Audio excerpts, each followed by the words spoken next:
বিশ্বের খবর যখন বদলে যাচ্ছে প্রতিক্ষণে, আমরা আসছি সত্যের পথে, নির্ভীক কণ্ঠে। সিএনএনডব্লিউ নিউজ টিভি সংবাদ, যেখানে শুধু তথ্য নয়, বিশ্লেষণও সমান শক্তিশালী।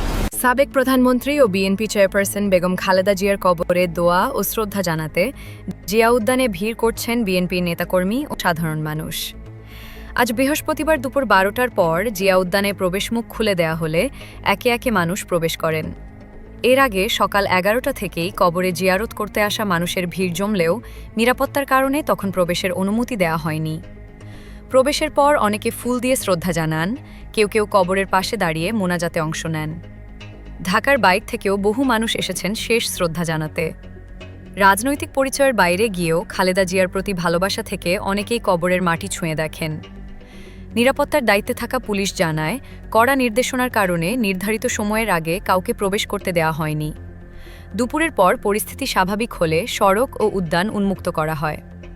উল্লেখ্য, গত মঙ্গলবার রাজধানীর একটি বেসরকারি হাসপাতালে চিকিৎসাধীন অবস্থায় বেগম খালেদা জিয়া ইন্তেকাল করেন। বুধবার জানাজা শেষে তাঁকে স্বামী শহীদ রাষ্ট্রপতি জিয়াউর রহমানের কবরের পাশে জিয়া উদ্যানে দাফন করা হয়।